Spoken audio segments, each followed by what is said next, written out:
We are not educating women that it is highly likely that their vitamin D levels are low. It is highly likely that they're not getting enough magnesium. It is highly likely that they could benefit from omega-3s, whether it's supplemental or through foods. We are not telling women that it's highly likely that their cholesterol levels are out of whack, and there are things that you can be doing proactively to help that. So what we end up doing is we're saying, figure it out, take the supplements you want. So a lot of women are taking the wrong supplements or taking too many supplements or not really checking their blood levels for certain things like vitamin D deficiency. I think the biggest mistake that we're making is that a lot of doctors are like, supplements are all bad. And then other doctors are like, take these 97 supplements. We as a society need to decide which supplements actually seem to help women a lot and which ones have less evidence. Welcome to another episode of the Save Yourself podcast. In this podcast, we're going to continue the series of America's Doctor. And this month is Menopause Awareness Month. So we're going to be talking about menopause and perimenopause. So here's the thing, guys. Menopause is the 12 months after you've not gotten a period. So a period of 12 months, you haven't gotten your period, that is considered menopause. It's literally a day. And then everything before that is perimenopause, and everything after that is postmenopause. And so I'm going to be talking about the biggest issues I have with how we treat menopause and perimenopause in this country. What I wish every American doctor, so that's why this series is called America's Doctor, what everybody in America should be doing proactively, reactively, and for, even if you're not a woman, to do to support the women in this phase or before this phase or after this phase. I'm super excited to tell you that I have something as a resource for everyone that is coming out soon. It's on pre-order now. It's called Hormone Havoc. It's a science-backed protocol for perimenopause and menopause. And I'm going to use this to refer to kind of the three things that I think really need to be changed. The number one thing I think we need to change in the perimenopause, menopause, and postmenopause world is stop putting nutrition kind of behind everything else. We need to prioritize nutrition as number one because the gut and the hormones are completely intertwined. And how do you change your gut? Through nutrition. How do you change your hormones? Through gut. So if you want to change your hormones, meaning feel better, feel more energized, have better sleep, be better at everything you do, including child rearing, including your job, have better focus. You want to prioritize your gut health and specifically the things that you are putting into your body. And so there's no chapter in these textbooks that actually focus on nutrition. We should be talking about nutrition in our late 20s, early 30s to prepare people for perimenopause when the hormones are downward roller coaster, okay? And we should be talking about in postmenopause when we have this massive loss of hormones, loss of muscle mass, loss of bone health and bone mass. So some of the things I'm going to be talking to you about is like on this end, one of the mnemonics that I have in this book that everyone should know, okay?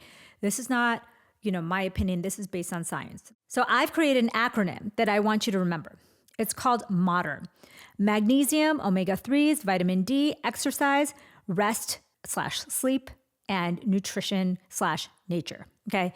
That is the supplemental things that you will do in addition to your 30-33. So 30-33 is 30 grams of protein in your first meal, 30 grams of fiber throughout the day, and 3 probiotic foods every single day.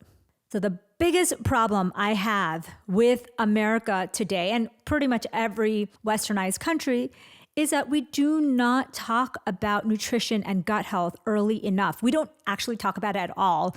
Most of us find out the hard way, and I don't want that to happen. I want you to prioritize the protein, the fiber, the probiotic foods, and I want you to start thinking of this mnemonic: MODERN, magnesium, omega-3, vitamin D, exercise, rest/sleep, and nature/nutrition. This is going to be your cheat code for a beautiful perimenopause, menopause, and postmenopause. The second big issue that I have with this world is everyone kind of focuses on just hormone replacement as the end all be all for menopause and perimenopause and postmenopause. Oh, just, take some hormones and everything in your life is going to get better. Not only is that not true, it's kind of leading people down a path of thinking that that's the only solution. So yes, hormones. I'm a big fan of progesterone, usually in the very beginnings when you're having sleep issues or anxiety issues, if you are, and then estrogen if you're having really bad hot flashes, you're having bone health issues like osteopenia, or you're having significant vaginal issues like dryness or pain, right? So those are the indications for hormones. And I'm so happy that we're talking more about hormone therapy. I'm all for it. Even testosterone replacement when your testosterone is low. I'm all for it. So let me preface that. But I feel like we're doing a disservice to people in perimenopause, people who are postmenopause, like 10 years out from menopause, where they're not necessarily great candidates for hormone, or people who have contraindications to hormone therapy. And I feel like the industry is really flourishing, but I think we're concentrating too much on hormonal therapy. So like, even if you're on hormonal therapy, what is the other things you should be doing? The sunlight, the sleep, the 30-33, like these are the things that are actually going to change lives, okay? It's like saying that you can take a blood pressure pill for your blood pressure, but you don't have to exercise, you don't have to eat right, you don't have to manage your stress. Like that blood pressure pill is not really gonna work the way it's supposed to if you don't get all the other things right. So those are two of the things I talk a lot about in my book is what is perimenopause, what is postmenopause, what is menopause, why we should be concentrating on gut health, nutrition. So the two issues that I have is concentrating too much on just the hormone therapy and not the rest of it. And number two that I talked about, the first one that I talked about is not having a nutritional framework at all. That's not written in textbooks, that's not given to patients, that's not taught in schools or colleges. It's time for us to actually prioritize nutrition, especially for the women whose well-being is tied to their nutrition. You cannot do well. Women cannot excel if we don't feel well. And if we don't feel well, we will constantly be left behind. Number three is not that we're not educating women on the top nutrients that they should be having for perimenopause, menopause, and postmenopause.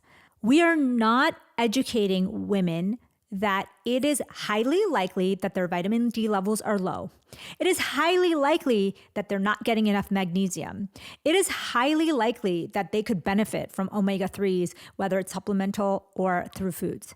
We are not telling women that it's highly likely that their cholesterol levels are out of whack, and there are things that you can be doing proactively to help that. So what we end up doing is we're saying, figure it out, take the supplements you want. So a lot of women are taking the wrong supplements or taking too many supplements or not really checking their blood levels for certain things like vitamin D deficiency. I think the biggest mistake that we're making is that a lot of doctors are like, supplements are all bad. And then other doctors are like, take these 97 supplements. We as a society need to decide which supplements actually seem to help women a lot and which ones have less evidence. And so that people can make their own decisions. And I would say that if someone asked me to make the guidelines, and well, I kind of just wrote it all in my book, I would say that there's very good evidence around magnesium, very good evidence around omega-3s, very good evidence around vitamin D. There's even some emerging evidence around creatine for both muscle strength and now early studies looking at brain health. And so we know that taking at least magnesium, omega-3, vitamin D, that there's a lot of literature on that. And then creatine, if you're really trying to build muscle and bone and you're doing a lot of resistance training, that's going to be super beneficial for you as well. And then also looking at dietary patterns and how you can change your supplement or diet based on high cholesterol, which so many of us have in perimenopause. So these are the things that I think that we need to change. Like, here's the thing. We as a society realize that women have been left out of healthcare. We're only part of like 20 to 30% of clinical trials. Hormone health has been largely neglected. Gut health has been largely neglected. The combination of hormone health and gut health, the connection has almost not been talked about at all. And so I want to emphasize to you that these are established principles that we know through science. Now, adding on a whole bunch of other things is great, but we know, for example, that sleep, stress control, sunlight, 30-33. Again, that's 30 grams of protein in the morning, 30 grams of fiber throughout the day, and 3 probiotic foods, along with getting adequate levels of magnesium, omega-3, and vitamin D, perhaps creatine, doing a resistance training, getting your steps every day, having a nice community of a few people that you care about, that care about you. This is something that should be basic knowledge for all physicians and all women who are entering this phase. It is such a shame that I talk to women who go through perimenopause, menopause, postmenopause, have no idea about this and feel like they're just going crazy, that their anxiety, their sleeplessness, their weight gain, their fatigue is just part of getting older. And so I wanted to emphasize these things because I want you to thrive. I truly believe that when you feel well, when you take care of yourself, you will do well. You will find gifts that you never knew existed. So with that being said, I want to thank you for watching this episode of America's Doctor. I want to thank you for listening to this episode of the Save Yourself podcast. I want to let you know that I have some speaking engagements coming up November 7th here in Scottsdale, Arizona. It's for the Arthritis Foundation. November 7th, it's during the day. Then the next weekend, November 14th, I'm at Eudaimonia Summit in Florida. Then coming up after that, December 3rd, I'm at Miami for the Wellness Oasis. And then in between that, I am at Zeno's Health Summit in Saudi Arabia. So I hope you can see me at any of those places. We can meet, we can chat, and I would love for you to check out the book. It's called Hormone Havoc, anywhere books are sold.